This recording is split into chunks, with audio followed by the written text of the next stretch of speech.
Shalom Jemaat Kasih oleh Tuhan, panggilan ibadah pada pagi hari ini akan diambil dari Mazmur pasal yang ke-65, ayat yang ke-7 hingga ayatnya yang ke-8. Engkau yang meredakan deru lautan, deru gelombang-gelombangnya dan kegemparan bangsa-bangsa. Sebab itu, orang-orang yang diam di ujung-ujung bumi takut kepada tanda-tanda mujizat-Mu. Tempat terbitnya pagi dan petang Kau buat bersorak-sorai. Jemaat Kasih oleh Tuhan, di dalam kehidupan kita, siapa yang tidak pernah menghadapi deru dan gelombang? Tapi firman Tuhan pada hari ini mengingatkan kita bahwa Tuhanlah yang berkuasa untuk meredakan deru lautan dan juga gelombang-gelombangnya. Sehingga biarlah kita yang mengamini hal ini, kita sekali lagi datang ke hadapan Dia, Allah semesta bumi. Kita menyembah Dia mulai awal, pertengahan hingga pada akhirnya. Kiranya Tuhan memberkati.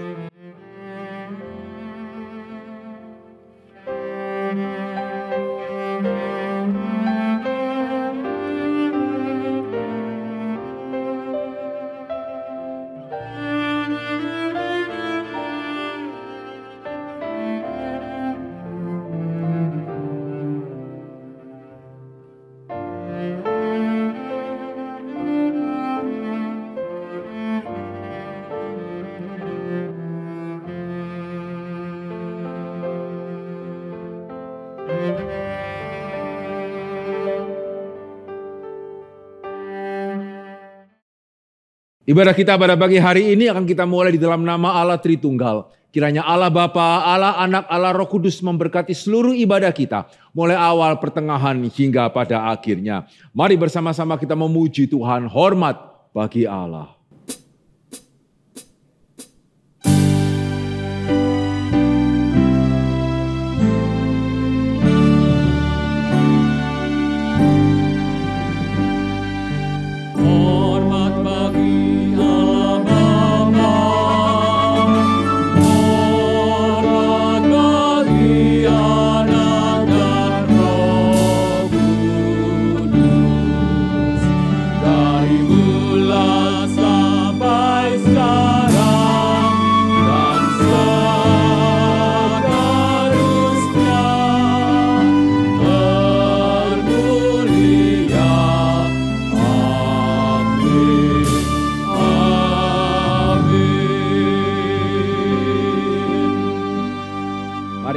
Berdoa.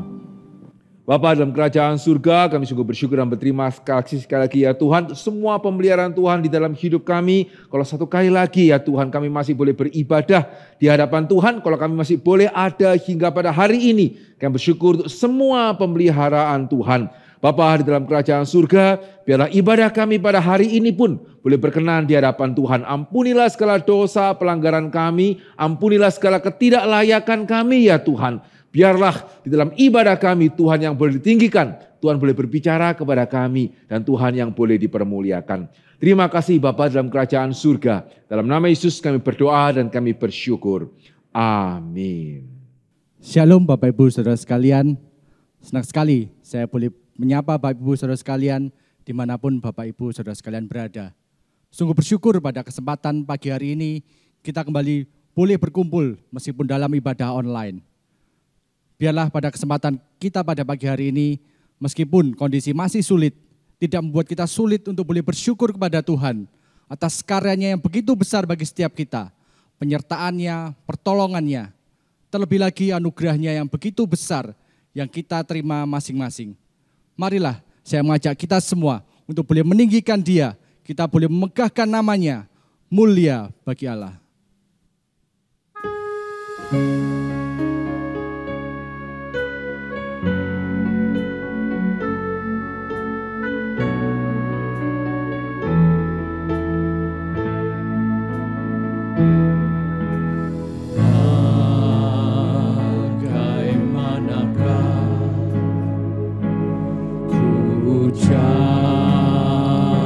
Syukur padamu,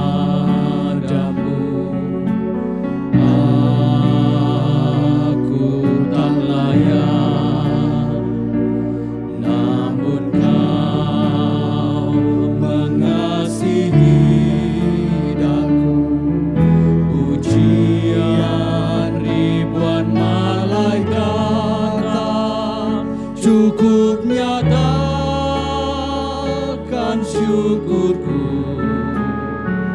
Aku jadi sebagaimana diriku. Semua itu karyamu. Mulia bagi Allah. Mulia bagi Allah. Mulia bagi Allah. Mulia bagi Allah untuk semua karyamu. Darahmu selamatkanku, kuasamu bangkitkanku. Mulia bagi Allah untuk semua karyamu. Biar hidupku selalu menyenangkanmu, Tuhanku. Segala puji bagi karya yang genap di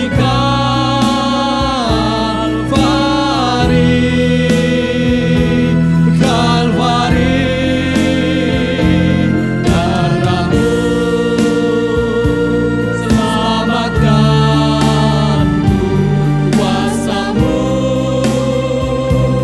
bangkitkanku. Mulia bagi Allah untuk semua karyamu. Mulia bagi Allah untuk semua karyamu.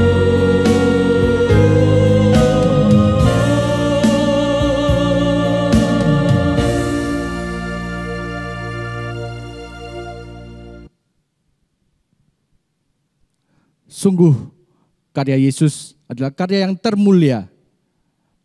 Tetapi seringkali kita melihat itu semua tidak seperti yang seharusnya. Seringkali kita masih menaruh pengharapan kita kepada yang lain, bukan kepada kasih Kristus yang tidak pernah mengecewakan setiap kita. Mari Bapak Ibu Saudara sekalian, kita kembali tinggikan Dia. Kita boleh mengingat karyanya, kita boleh mengingat pertolongannya. Sebab Dialah gunung batu pertolongan kita, Dia kota benteng kekuatan kita. Kita mari pujikan Tuhan yang benar.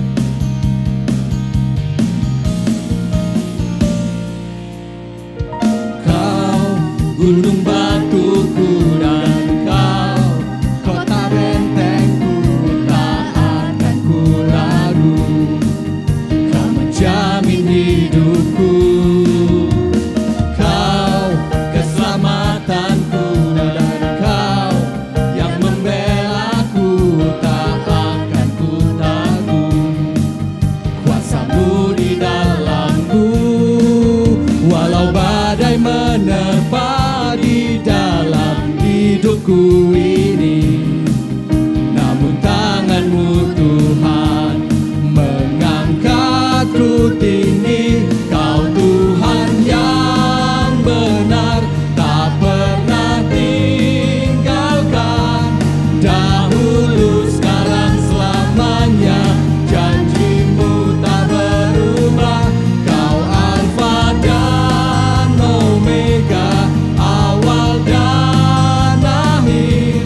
Semesta alam memuja Engkau Tuhan yang benar.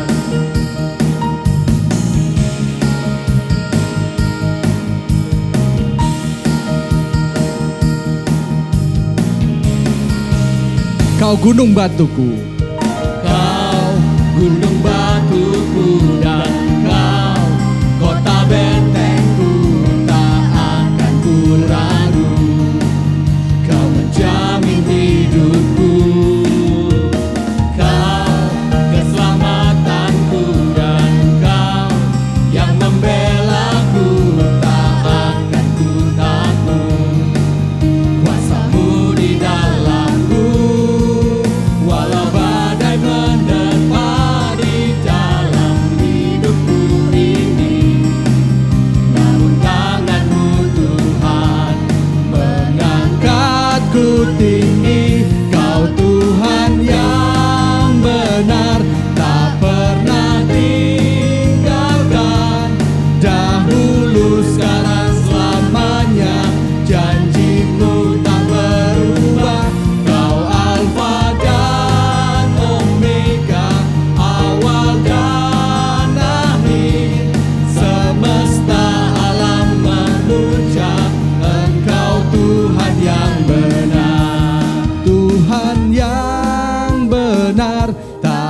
selamanya, janjimu tak berubah. Kau Alfa dan Omega, awal dan akhir.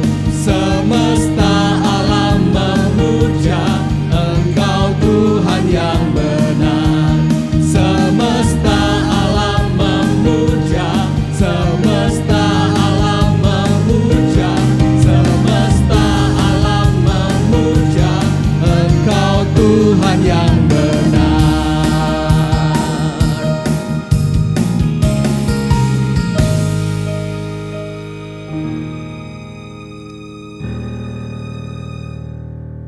Tuhan kita, Dialah pemilik hidup ini.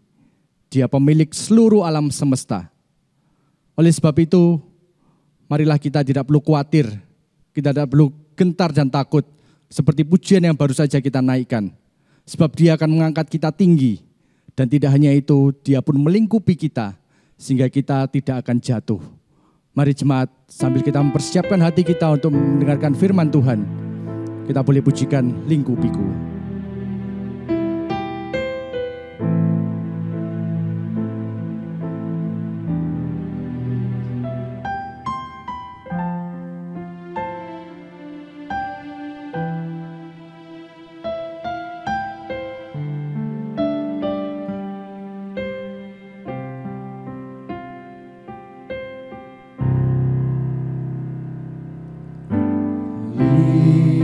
Lingkupiku dengan sayap-Mu, naungiku dalam kuasa-Mu. Di saat badai bergelora, ku akan terbang bersama-Mu. Bapa, Kau Raja atas semesta, ku tenang sebab Kau Allahku.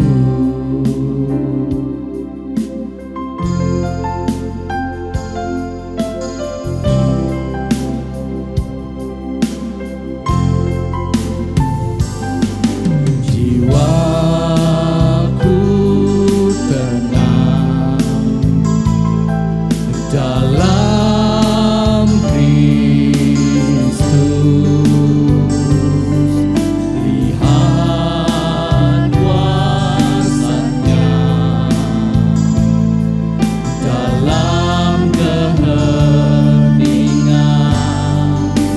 Di saat badai bergelora, ku akan terbang bersama-Mu. Bapa, Kau Raja atas semesta, ku tenang sebab Kau Allahku. Di saat badai bergelora, ku akan terbang bersama-Mu. Bapa, Kau Raja atas semesta, dan ku tenang sebab Kau Allahku. Ku tenang sebab Kau Allahku. Ku tenang sebab Kau Allahku.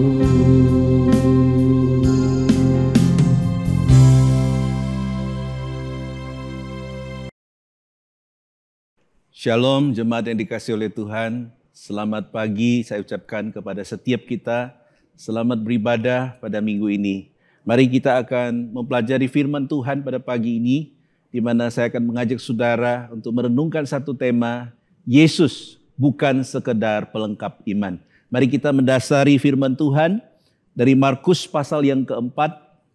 Mari kita buka Markus pasal yang keempat, ayat yang ke-35 sampai ayat yang ke-41. Kalau sudah mendapatkan, mari kita akan membaca firman Tuhan ini. Saya akan mengajak saudara membaca di rumah Bapak Ibu masing-masing, dan saya akan membacakan bagi saudara sekalian. Demikian bunyi firman Tuhan.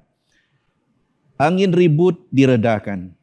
Pada hari itu, waktu hari sudah petang, Yesus berkata kepada mereka, "Marilah kita bertolak ke seberang." Mereka meninggalkan orang banyak itu lalu bertolak dan membawa Yesus beserta dengan mereka dalam perahu di mana Yesus telah duduk, dan perahu-perahu lain juga menyertai dia. Lalu mengamuklah taufan yang sangat dahsyat, dan ombak menyembur masuk ke dalam perahu, sehingga perahu itu mulai penuh dengan air. Pada waktu itu Yesus sedang tidur di buritan di sebuah tilam. Maka murid-muridnya membangunkan dia dan berkata kepadanya, "Guru, engkau tidak peduli kalau kita binasa." Ia pun bangun, menghardik angin itu dan berkata kepada danau itu, "Diam, tenanglah." Lalu angin itu reda dan danau itu menjadi teduh sekali. Ayat yang ke-40. Lalu ia berkata kepada mereka, "Mengapa kamu begitu takut? Mengapa kamu tidak percaya?" Mereka menjadi sangat takut dan berkata seorang kepada yang lain, "Siapa gerangan orang ini sehingga angin dan danau pun taat kepadanya?" Mari kita tundukkan kepala, kita masuk dalam doa. Bapa di surga yang kami sembah dalam nama Tuhan Yesus, singkapkanlah kebenaran-Mu ya Tuhan. Nyatakanlah firman-Mu kepada setiap kami pada pagi hari ini, dan biarlah Engkau berbicara lewat hamba-Mu, dan kiranya firman Tuhan dapat menjadi berkat yang mencelikan mata rohani kami, mengajar kami, dan membimbing kami ke jalan yang Kau kehendaki. Berkati waktu ini ya Tuhan, dengar seru doa kami. Demi nama Tuhan Yesus kami berdoa dan mengucap syukur. Amin. Nah Bapak Ibu saudara yang kasih oleh Tuhan, tadi kita sudah membuka di dalam Markus pasal yang keempat dan membaca satu perikop yaitu ayat 35 sampai ayat yang ke-41. Nah saudara yang kasih oleh Tuhan, tema kita pada pagi ini, Yesus bukan sekedar pelengkap.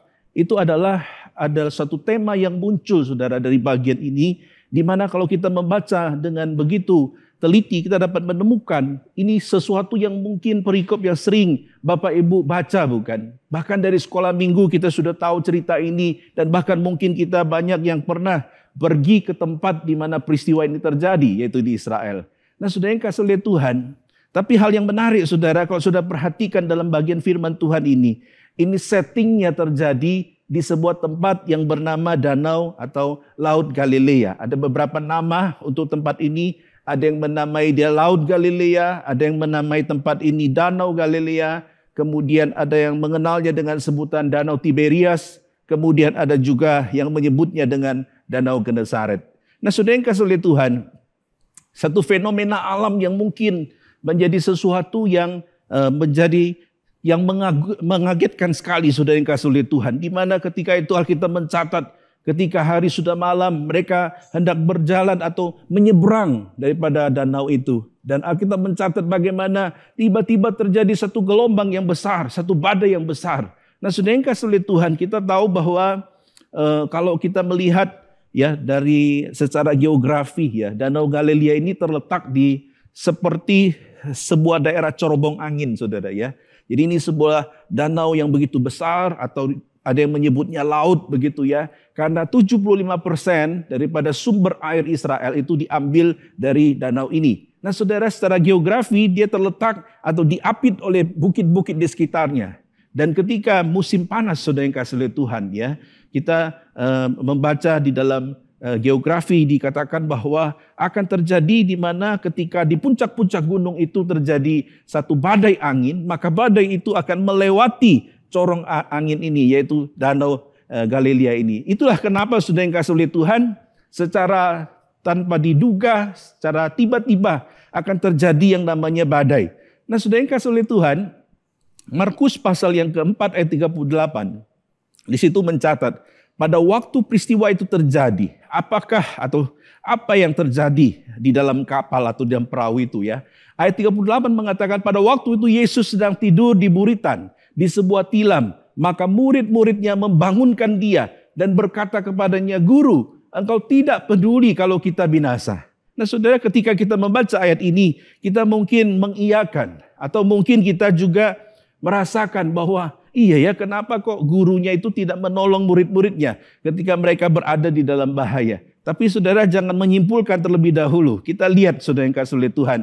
Nah saudara yang kasih oleh Tuhan, Lukas pasal 8 ayat 23 mengatakan, dan ketika mereka sedang berlayar, Yesus tertidur. Ya, sekonyong-konyong turunlah taufan ke danau, sehingga perahu itu kemasukan air dan mereka berada dalam bahaya. Ya, ini versi lain daripada sinoptik ya. Nah saudara yang kasih oleh Tuhan, Alkitab mencatat bahwa di dalam Markus pasal yang keempat, sebelumnya terjadi peristiwa ini, Yesus melayani secara non-stop saudara ya, secara maraton. Dia melayani di dalam khotbah, dalam perumpamaan-perumpamaan yang diajarkan kepada banyak orang. Nah saudara yang kasih oleh Tuhan, dan secara manusiawi ketika itu dia berada di dalam satu tahap yang begitu melelahkan. Dan tidak heran ketika dia berada di dalam kapal itu, lalu dikatakan dia tertidur. Nah saudara yang kasih oleh Tuhan, hanya Lukas yang mencatat bagian ini bahwa dia tertidur saudara ya. Nah karena kelelahan itu. Nah saudara yang kasih oleh Tuhan, di dalam Markus pasal yang keempat ayat 35 mencatat, mereka memang niatnya atau tujuan awalnya adalah ingin menyeberang begitu ya. Kalau saudara pernah pergi ke Danau Galilea, itu danau begitu luas saudara ya. Sekilas mata memandang itu seperti lautan, besar sekali ya. Jadi pelayanan Tuhan Yesus memang di seputar daripada danau itu saudara. Makanya kalau saudara pergi bersiarah ya di masa sekarang, maka kebanyakan tempat-tempat ziarah itu di seputar daripada Danau Galilea. Nah saudara yang kasih oleh Tuhan, mungkin saudara bertanya, seberapa besar kapal atau perahu yang ditumpangi oleh Tuhan Yesus ya. Kira-kira panjangnya 8 meter, kemudian luasnya lebih dari 2 meter saudara. Jadi ukurannya lumayan begitu ya. Nah saudara, perahu ini dikemudikan dengan bukan dengan mesin tapi dengan layar, kemudian juga dengan didayung begitu ya, kedua sisinya. Nah saudara yang kasih oleh Tuhan, biasanya awak kapalnya atau awak daripada perahunya itu sekitar 6 orang ya. Nah saudara yang kasih oleh Tuhan, kalau kita melihat juga dalam sejarah mencatat bahwa perahu ini adalah perahu yang sangat-sangat didesain untuk bisa tahan menghadapi satu masa-masa sulit ya, yaitu seperti angin yang besar dan lain sebagainya. Dan di situ dicatat perlengkapannya banyak sekali saudara ya. Jadi mulai dari layar, tali, dayung ya, dan bahkan dikatakan bantal pun ada di situ, stok makanan, kemudian macam-macam saudara. Nah saudara yang kasih oleh Tuhan, lalu timbul pertanyaan, yang ini yang akan kita renungkan pada pagi ini.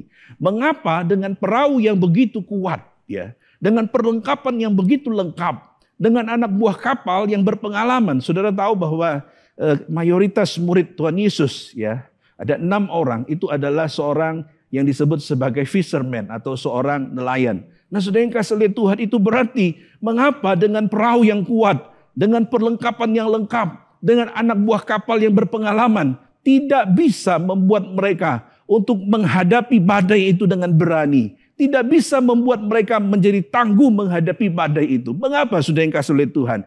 Ini ada 2 jawaban yang saya temukan dalam bagian ini yang saya mau bagikan bagi Bapak Ibu Saudara yang kasih oleh Tuhan. Yang pertama saudara yang kasih oleh Tuhan, dalam Markus pasal yang keempat ayat 38 bagian A dikatakan demikian saudara ya. Pada waktu itu Yesus sedang tidur di buritan di sebuah tilam. Nah saudara yang kasih oleh Tuhan, jawaban yang pertama kenapa saudara ya?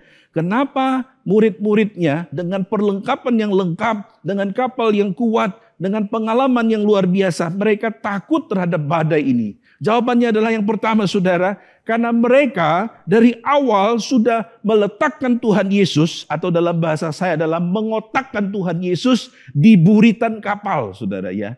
Mereka menempatkan Tuhan Yesus di buritan kapal. Nah saudara yang kasih oleh Tuhan, kalau saudara bertanya di ayat 4, pasal 4 ayat 38 itu ya, kata buritan ini kalau saudara perhatikan, itu dari satu kata yang kalau diterjemahkan itu adalah satu ruangan bagian paling belakang dari kapal ya, atau dalam bahasa Indonesia itu adalah di buritannya ya, yang tidak nampak, artinya ada satu ruangan khusus begitu ya. Nah saudara yang kasih Tuhan, buritan ini biasanya adalah tempat di mana kapten kapal atau kapten daripada perahu itu tidur saudara ya. Besarnya tidak terlalu besar ya, kalau saudara lihat dia hanya muat untuk 1 orang begitu ya. Nah saudara, ini didukung dengan terjemahan-terjemahan dari dalam bahasa Inggris, saudara, diterjemahkan dia berada di dalam buritan. Ya, berarti Tuhan Yesus pada saat itu sedang tertidur di dalam sebuah ruangan kecil. Nah, makanya saudara, ketika saya melihat di internet ya, banyak sekali gambar-gambar atau bahkan di sekolah minggu yang menggambarkan Tuhan Yesus tuh tidur di atas begitu ya, di sampingnya para murid ya. Kalau kita kembali kepada firman Tuhan, Alkitab mengatakan Tuhan Yesus ditaruh di buritan, di sebuah chamber, satu ruangan yang kecil, dan di situ adalah tempat yang enak ya. Kalau saudara punya pengalaman naik kapal, saudara pasti tahu ya, atau perahu ya. Bagian yang paling tidak enak kalau naik perahu atau kapal adalah yang di depan, saudara. Karena ketika ombak datang, maka bagian depan itu akan naik, lalu naik turun, dan itu tidak enak sekali, saudara. Dan bagian yang paling enak untuk kita naik sebuah perahu atau kapal adalah di bagian buritan, paling belakang ya. Disitulah kita akan bisa merasakan getaran lebih kecil begitu ya, sehingga orang bisa istirahat dengan baik. Nah, saudara, kembali kepada apa yang kita bahas di sini, saudara. Artinya, saudara, para murid ketika pertama Tuhan Yesus sudah naik dalam perahu itu, para murid menempatkan Tuhan Yesus di sebuah ruangan. Tuhan Yesus ditaruh di sebuah tempat di mana dia bisa beristirahat di situ. Nah, saudara, di lain sisi menjadi sesuatu yang mungkin saudara akan mengatakan, oh, muridnya baik sekali ya, karena begitu menghormati gurunya. Tapi saudara perhatikan, saudara, ketika Tuhan Yesus ditaruh di dalam buritan itu, apa yang terjadi, saudara? Alkitab mencatat, atau saya kasih gambarnya di sini ya. Kalau saudara masih bingung, buritan itu adalah bagian yang di belakang itu, saudara ya. Kalau itu 8 meter, di belakang itu ada chambernya, ada ruangan yang masuk ke dalam. Nah, orang akan masuk di situ dan posisi tidurnya itu adalah setengah menekuk begitu ya. Dan itu enak sekali, saudara ya, untuk fasilitas perahu sekecil ini, saudara ya. Nah, saudara, kenapa mereka meletakkan Tuhan Yesus jauh di belakang ya? Dan yang terjadi selanjutnya adalah ketika terjadi badai, baru mereka mencari Tuhan Yesus ya. Dengan kata lain, saudara, para muridnya menganggap Tuhan Yesus sebagai satu person atau pribadi yang very important ya. Makanya ditaruh di satu ruang VIP. Ya, Tuhan Yesus ditaruh di situ supaya Tuhan Yesus bisa istirahat dengan baik dan tertidur. Tapi di lain sisi, saudara, Alkitab mencatat selama peristiwa itu terjadi, ya, mereka datang kepada Tuhan Yesus. Ketika badai belum datang, mereka tidak membangunkan Tuhan. Mereka tidak berinteraksi dengan Tuhan Yesus. Tapi ketika badai itu datang, mereka masuk dan membangunkan Tuhan Yesus. Nah, saudara, ada satu penekanan yang sangat penting di sini, saudara ya. Mereka tidak menghiraukan Tuhan Yesus ketika badai itu tidak datang. Tapi ketika mereka sudah kewalahan, ketika mereka harus menghadapi badai yang luar biasa, baru mereka masuk ke buritan itu untuk membangunkan Tuhan Yesus ya. Nah, saudara, padahal kalau sudah perhatikan, 6 daripada murid ini, 6 orang diantaranya, itu backgroundnya adalah seorang nelayan, saudara ya. Apalah susahnya bagi seorang nelayan untuk menghadapi badai ya.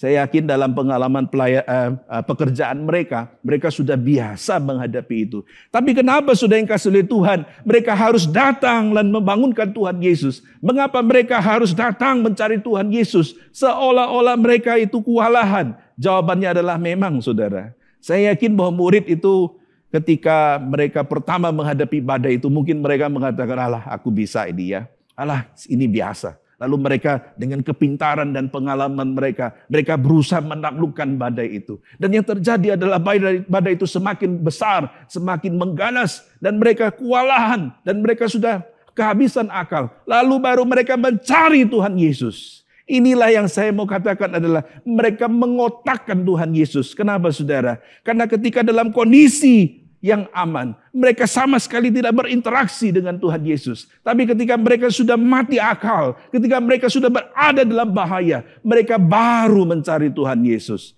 Nah, saudara yang kasih oleh Tuhan, dalam bagian ini kita dapat belajar suatu pelajaran yang penting. Kita belajar daripada kesalahan para murid ya. Jangan sampai kita mengotakkan Tuhan Yesus. Mengotakkan itu artinya apa? Kita menaruh Tuhan Yesus Mungkin kita mengatakan, oh Tuhan itu beserta saya. Tapi ketika Tuhan menyertai kita, kita taruh Tuhan Yesus di buritan hati kita, di buritan rumah kita, di buritan rumah tangga kita. Sehingga yang terjadi adalah saudara, Tuhan Yesus dikotakkan. Dan kapan Tuhan Yesus dipanggil atau Tuhan Yesus berinteraksi dengan kita? Ketika kita berada dalam kesesakan, ketika kita berada di dalam situasi di mana kita terhimpit dan mati akal, baru kita datang kepada Tuhan Yesus. Nah saudara, jangan kotakkan Tuhan Yesus. Mari belajar dari kesalahan para murid.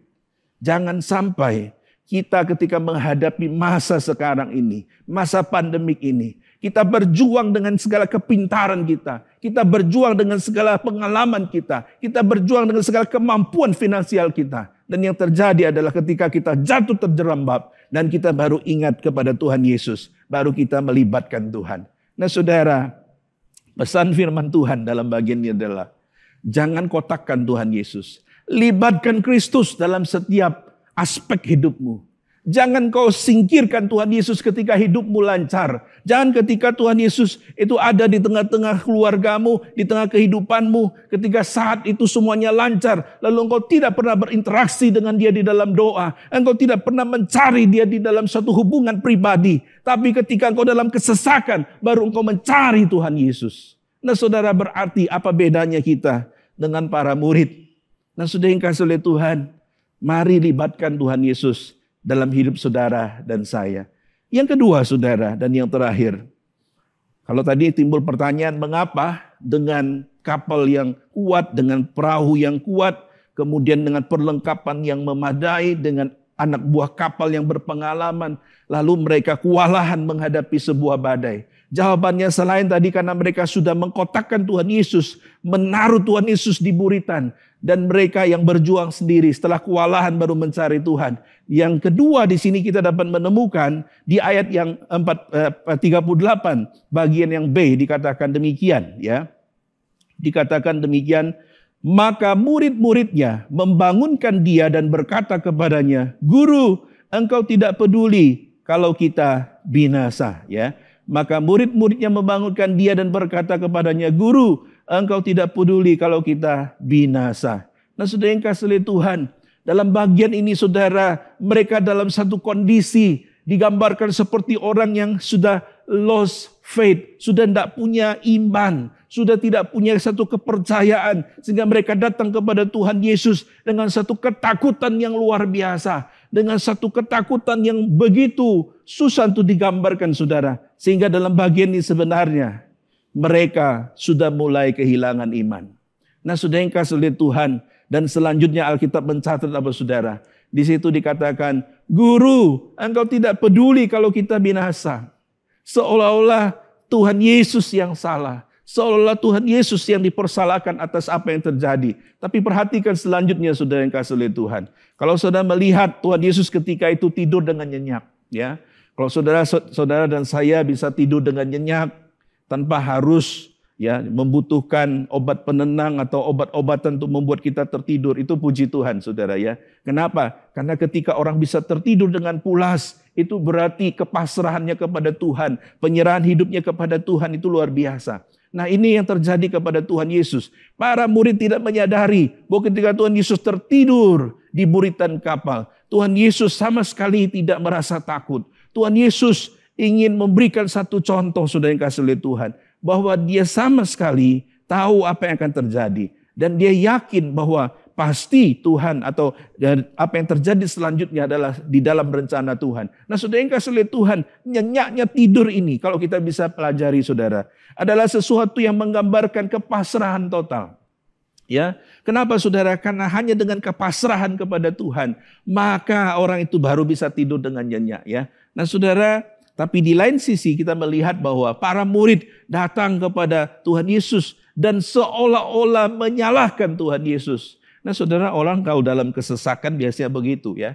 Suka menyalahkan Tuhan, menyalahkan orang lain, menyalahkan kondisi dan bahkan menyalahkan diri sendiri. Nah saudara yang kasih oleh Tuhan, dalam bagian ini kita dapat melihat ya, dikatakan, "Guru, apakah engkau tidak peduli kita binasa?" Ya, ini adalah suatu luapan kekesalan, suatu protes mereka kepada Tuhan Yesus, seolah Tuhan Yesus itu tidak menyertai. Padahal dari awal mereka telah menaruh Tuhan Yesus di buritan kapal. Dari awal perjalanan itu tidak ada interaksi sama sekali dengan Tuhan Yesus. Tapi ketika musibah itu datang, mereka lalu menyalahkan Tuhan Yesus. Nah, saudara yang kasih oleh Tuhan, itulah gambaran daripada manusia, saudara dan saya.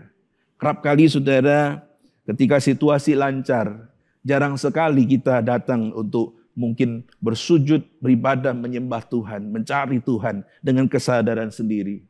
Tapi ketika usaha kita mulai bangkrut, ketika bisnis kita mulai sepi, ketika kesakitan melanda kehidupan kita, kita mulai baru sadar bahwa kita itu butuh Tuhan. Kita itu harus mencari Tuhan. Nah, saudara yang kasih oleh Tuhan, dalam bagian ini firman Tuhan ingin mengajarkan, jangan sampai engkau kehilangan iman. Jangan sampai imanmu didasari dengan satu iman yang menyalahkan orang lain.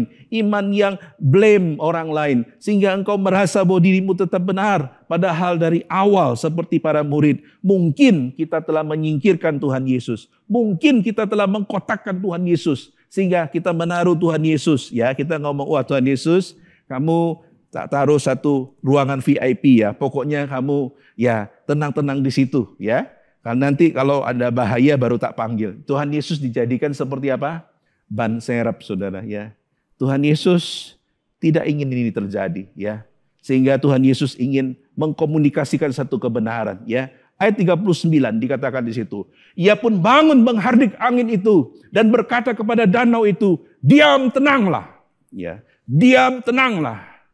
Lalu angin itu reda dan danau itu menjadi teduh sekali. Saudara yang kasih oleh Tuhan, Danau Galilea kalau lagi teduh sekali saudara ya. Sama sekali seolah-olah tidak ada anginnya ya. Jadi danau itu luar biasa saudara ya. Tapi ketika angin itu datang, itu seperti lautan yang bergelora. Nah, saudara yang kasih oleh Tuhan, Tuhan Yesus menghardik dan mengatakan, "Diam dan tenanglah," saudara ya. Nah, saudara yang kasih oleh Tuhan, yang menarik kalau sudah membaca Markus pasal 4 dan 40, saya kutip dari terjemahan lama, ya ini versi tahun 1954 ya, dikatakan, "Maka berkatalah Yesus kepada mereka itu, apakah sebabnya kamu begitu takut? Ya, apakah sebabnya kamu begitu takut? Belumkah kamu percaya?" Nah, saya tertarik dengan kata yang dipakai di situ ya. Apakah sebabnya kamu begitu takut? Terjemahan lainnya adalah itu dari kata asli deilos ya, itu artinya faithless ya, tanpa iman ya. Apakah sebabnya kamu tanpa iman ya?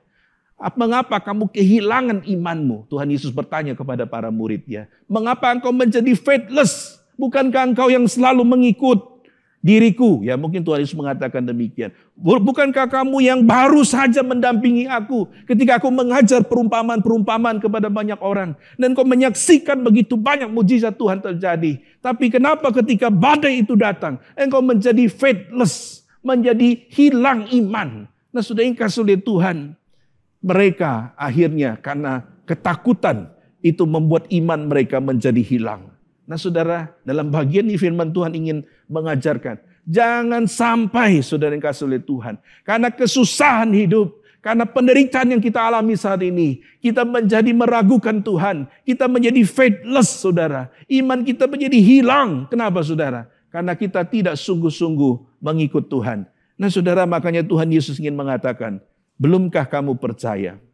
Atau terjemahan lainnya, apakah kamu belum percaya ya? Apakah kamu belum sungguh-sungguh percaya ya? Nah, saudara yang kasih oleh Tuhan, ini menjadi satu teguran bagi kita saudara. Kenapa saudara? Kalau saya perhatikan dari bagian ini ya, versi sinoptik ya, saya kutip dari terjemahan NIV ya, dari Matius, Markus dan Lukas. Saya bandingkan terjemahannya saudara. Di situ di dalam Matius menerjemahkan dengan kamu yang beriman kecil ya. Sedangkan Markus menerjemahkan, apakah kamu masih tetap tidak mempunyai iman? Dan kemudian Lukas itu menerjemahkan, di manakah imanmu? Jadi 3 terjemahan dari versi sinoptik ini dengan jelas mengerucut kepada satu kesimpulan bahwa Tuhan Yesus ingin mengatakan, imanmu sudah hilang. Imanmu itu kemana? Nah saudara, pertanyaan ini juga kalau ditanyakan kepada kita hari ini, ketika badai menghadapi hidup kita, ketika kita mulai goncang, ketika kita sudah mulai meragukan Tuhan, ketika itu dan pertanyaan yang sama ditanyakan kepada saudara dan saya, di manakah imanmu? Masih tetap adakah iman itu di dalam diri kita? Nah saudara yang kasih oleh Tuhan, dewasa ini atau saat ini banyak orang akhirnya mulai jatuh dalam iman mereka. Banyak yang sudah mulai putus asa. Bahkan banyak orang yang gantung diri dalam situasi yang demikian. Dan saudara yang kasih oleh Tuhan, apakah kita juga menjadi orang yang kehilangan iman karena kesusahan yang kita alami? Apakah karena masa-masa sekarang ketika usaha kita mulai gagal, ketika rumah tangga kita mulai gagal, ketika pekerjaan kita tidak menghasilkan, ketika kita menghadapi PHK dalam hidup kita, apakah kita masih punya iman itu? Kalau pertanyaan ini ditanyakan kepada saudara dan saya, maka apa jawab saudara? Do you still have a faith? Ya? Apakah engkau masih mempunyai iman? Apakah engkau masih mempunyai iman ketika situasi yang terjadi di luar kendalimu, situasi terjadi di luar rencanamu? Nah, saudara yang kasih oleh Tuhan, do you still have faith in Jesus Christ? Apakah engkau tetap mempunyai iman di dalam Yesus Kristus? Saudara, saya kutip apa yang dikatakan oleh seorang yang bernama Blaise Pascal. Ya, dia adalah seorang yang disebut sebagai ahli matematik dan seorang yang disebut sebagai orang yang Catholic theologian, ya, atau seorang teolog dari Katolik, saudara ya. Dia mengatakan demikian.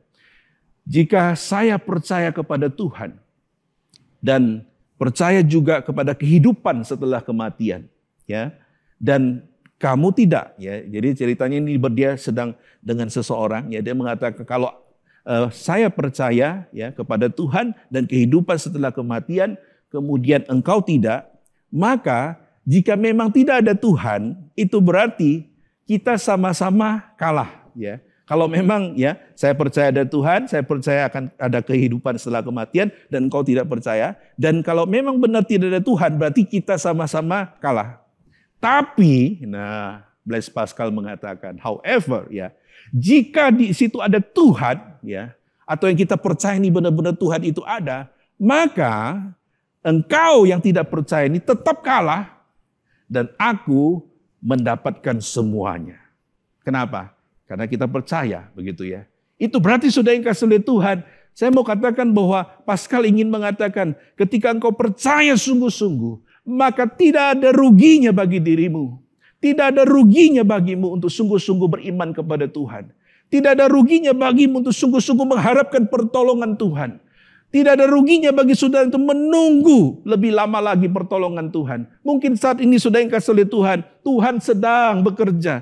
Tapi saudara yang kasih oleh Tuhan, mungkin pertolongan Tuhan masih belum terjadi dalam hidup kita. Tapi bersabarlah saudara. Tidak ada ruginya engkau bersabar sedikit untuk menantikan pertolongan Tuhan.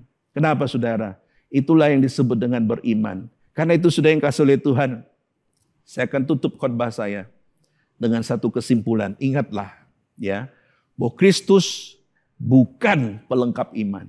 Jangan jadikan Kristus hanya sebagai pelengkap. Pelengkap artinya apa, saudara? Artinya sesuatu yang hanya menghiasi, sesuatu yang hanya menambahkan sesuatu yang sudah ada. Tapi jadikanlah dia, dan dia adalah satu-satunya fokus dalam hidup saudara dan saya. Dia bukan sekedar pelengkap. Dia bukan sesuatu yang hanya untuk mempercantik sesuatu yang sudah ada. Tapi Kristus adalah fokus iman kita. Karena itu saudara yang kasih oleh Tuhan, sesusah apapun hidupmu, janganlah engkau pernah hilang imanmu itu. Janganlah pernah engkau tidak melibatkan Tuhan dalam hidupmu. Jika selama ini mungkin kau juga sama dengan murid-murid. Engkau menaruh Tuhan Yesus jauh di buritan hidupmu. Engkau menaruh Tuhan Yesus di dalam suatu ruangan VIP yang engkau sama sekali tidak berinteraksi dengan dia. Dan hanya engkau panggil dia ketika engkau membutuhkan. Saatnya kita berubah, saudara.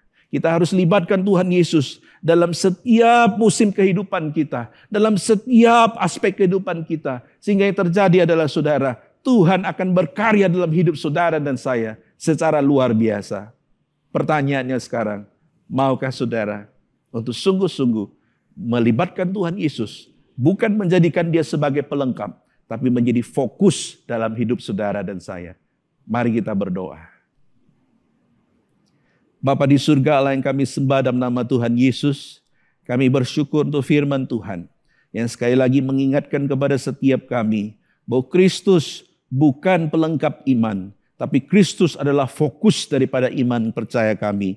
Karena itu ya Tuhan, kami tidak ingin seperti para murid yang menaruh Tuhan Yesus di buritan kapal, menaruh Tuhan Yesus jauh dari tengah-tengah mereka, dan hanya membutuhkan atau melibatkan Tuhan ketika dalam kebutuhan saja. Kami mau jadikan Tuhan Yesus sebagai satu pribadi yang hadir dalam setiap kondisi hidup kami. Kami mau libatkan Tuhan Yesus, dan kami rindu ya Tuhan, supaya sungguh-sungguh dalam kesusahan seberat apapun, kami tidak pernah menyangkali Engkau, kami tidak pernah meninggalkan iman kami kepada Engkau, dan kami mau mengiring Engkau sampai pada akhirnya. Dan kami rindu Tuhan berkarya secara luar biasa dalam hidup setiap kami. Terpujilah nama-Mu. Hamba berdoa untuk setiap jemaat-Mu yang berada di rumah. Tuhan, mungkin saat ini mereka berada di dalam badai yang begitu luar biasa. Tuhan, kiranya Engkau sungguh-sungguh menyertai mereka. Dan biarlah mereka juga menghadirkan Engkau di tengah-tengah permasalahan dan badai kehidupan mereka. Sehingga kehidupan mereka menjadi teduh dan tenang kembali. Terpujilah nama-Mu ya Bapa. Dengar doa kami demi nama Tuhan Yesus. Kami berdoa. Amin. Mari kita bangkit berdiri. Kita akan mengaku iman kita. Bersama dengan gereja. Di segala abad dan tempat. Mari kita mengaku pengakuan iman rasuli.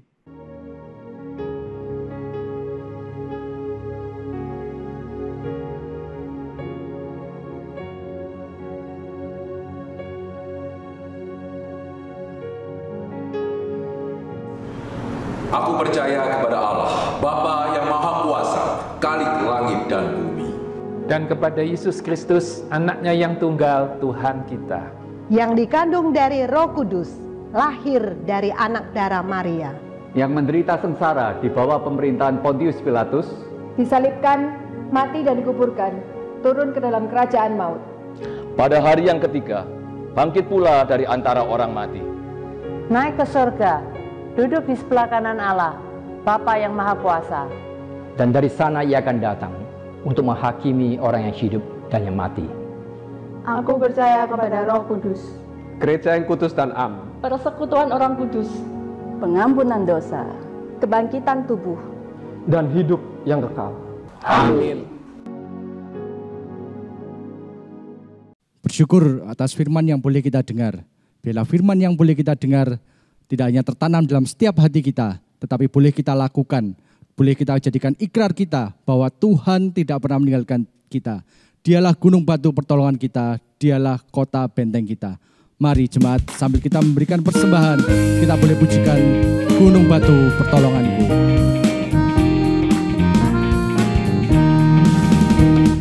Waktu badai menerpa, Tuhanlah perlindunganmu. Kendati goncang semesta, Tuhanlah perlindunganmu. Yesus gunung batu perlindunganmu, gunung batu perlindungan. Yesus gunung batu perlindunganmu, tempat berlindung yang teguh. Baik siang maupun malam gelap, Tuhanlah perlindunganmu. Niscaya takutmu lenyap, Tuhanlah perlindunganmu. Yesus gunung batu perlindunganmu, gunung batu perlindungan. Yesus gunung batu perlindunganmu, tempat berlindung yang teguh.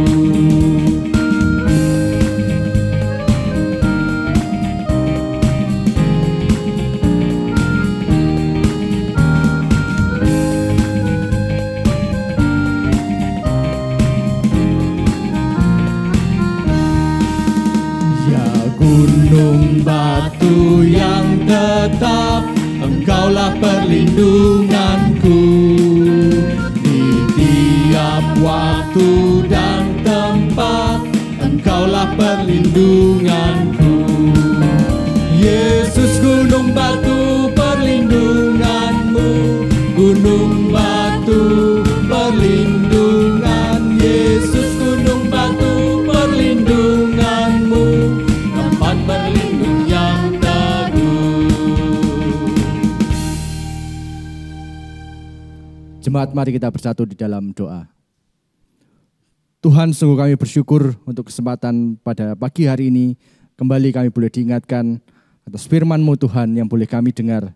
Biarlah firman yang boleh disampaikan tidak hanya tertanam dalam setiap hati kami dan mengisi pikiran kami Tuhan, tetapi boleh menjadi landasan yang benar dalam setiap hidup kami Tuhan, sehingga kami pun dapat melakukannya dalam kehidupan kami sehari-hari. Sungguh kami bersyukur Tuhan untuk kesempatan pagi hari ini kami boleh datang beribadah di hadapan-Mu.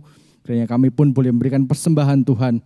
Setiap persembahan yang boleh kami berikan itu merupakan ucapan syukur kami Tuhan. Dan biarlah Engkau juga akan pakai setiap orang yang boleh mengelolanya dengan baik. Berikan mereka hikmat-Mu, berikan mereka juga pertolongan-Mu. Terima kasih Tuhan, kami serahkan seluruhnya ibadah ini dalam tangan-Mu. Di dalam nama Kristus kami berdoa dan bersyukur. Amin. Ibadah ini kita kembalikan hanya pada Allah Bapa, Putra, dan Roh Kudus. Doksologi.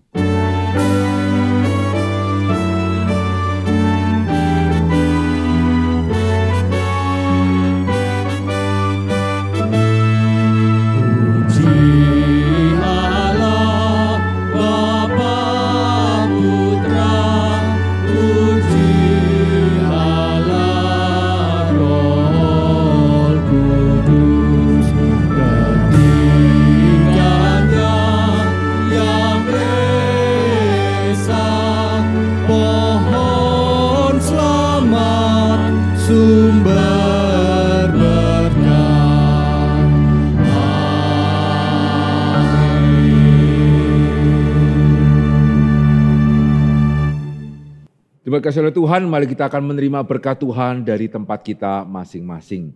Kiranya Allah Bapa, Allah Anak, Allah Roh Kudus, Allah yang menciptakan kita, Allah yang menebus kita, dan Allah yang memimpin kehidupan kita, sungguh boleh terus menguatkan iman kita, memelihara kita hingga pada kesudahannya, dan menjadikan kita saksi untuk kemuliaan namanya, mulai hari ini sampai selama-lamanya.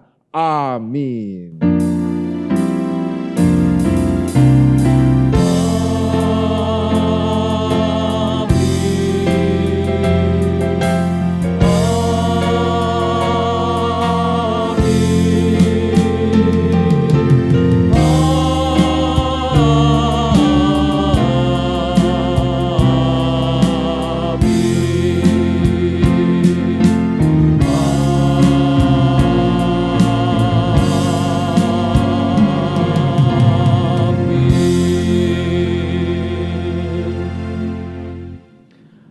Bersyukur untuk penginjil Sulaiman yang boleh menyampaikan firman Tuhan yang kiranya boleh menjadi kekuatan bagi setiap kita. Dan jemaat kasih oleh Tuhan, minggu depan kita di dalam sejarah satelit ya.